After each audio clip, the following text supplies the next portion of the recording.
Hello guys, কি অবস্থা সবার? কেমন আছো? আশা করি অনেক ভালো আছো। বরাবরের মতো অস্থির বাঙালিদের অস্থির কিছু ভাইরাল সেরা টিকটক ভিডিও নিয়ে আসলাম। তো আজকের ভিডিও অনেকটাই মজাদার হতে চলেছে। কথা না বেরিয়ে চলো ভিডিও শুরু করা যাক। তো গাইস, আজকের ভিডিও শুরু করব এই সুন্দরী আপাকে দিয়ে, যিনি কিনা নদীর পাড়ে ঘুরতে গেছে, সেখানে আবার টিকটক ভিডিও করে আমাদেরকে দেখাইতেছে। চলো দেখে আসি। শোনা কি দেখো জানি না। শয়তান আগে টই কাপড় পাল্টাইছি খালি। আমি বিশ্বাস করি না। তবে হ্যাঁ, তোমরা হয়তো বা বুঝতে পারতেছো যে টিকটকার যেই জায়গায় যাক সেখানেই কিনা টিকটক ভিডিও করে। তো গাইস, সমুদ্র তো দেখলাম, চলো এবার দেখে আসি এই আপায় আমাদেরকে কি যেন দেখাইতে চায়। तेरे पीछे फिरता नहीं सुबह शाम जब नाम तेरा पता नहीं हो गया। তবে হ্যাঁ গাইজ, আমি বুঝতে পারতেছি না উনি কি পোশাক দেখাইতেছে নাকি অন্য কিছু দেখাইতেছে। যদি তোমরা জেনে থাকো তাহলে কমেন্টে জানাবে। এই সুন্দরী আপাকে তো চিনো, ওনার ভিডিও না দেখলে তো মিস করবো। ওনার একটা ভিডিও তো দেখা দরকার, চলো দেখে আসি।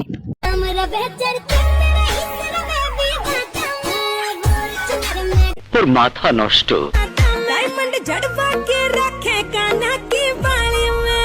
ये सब क्या देखना पड़ रहा है। তো গাইজ, এই সুন্দরী আপার সুন্দর অস্থির ড্যান্সটা কেমন লাগলো সেটা অবশ্যই কমেন্টে জানাবে। তো গাইজ, এই আপার একটা ভিডিও তো দেখা দরকার, কেননা এই আপা এত কষ্ট করে ছাদের উপরে দাঁড়িয়ে ভিডিও করতেছে, তা না হলে তো আপা অনেক কষ্ট পাবে। চলো দেখে আসি।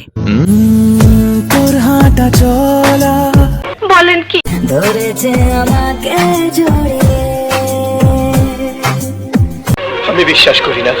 তো গাইস, এই আপার ছাদের উপরে দাঁড়ানোর ভিডিও কেমন লাগলো সেটা অবশ্যই কমেন্টে জানাবে। গাইস, এই আপার আরো একটা ভিডিও দেখে আসি, তা না হলে আপা অনেক কষ্ট পাবে। তো গাইস, তোমরা তো দেখছো এই আপার ড্যান্সে কতটা কোমর দুলায়। এই কোমর দুলানোর কারণে ভিডিওতে এত পরিমাণ লাইক কমেন্ট আসে। तेरे सितार ने सैया बड़ा बदम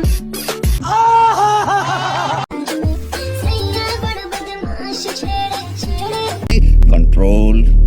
তো গাইস, আমি আসলে কোমর দুলাতে পারি না, এই জন্য ভিডিওটা এই পর্যন্তই। ভিডিও কেমন লাগলো অবশ্যই কমেন্টে জানাবে। এরকম ভিডিও দেখতে চাইলে চ্যানেলটি সাবস্ক্রাইব করে পাশে থাকবে, ভিডিওতে একটি লাইক দিয়ে দিবে। ধন্যবাদ।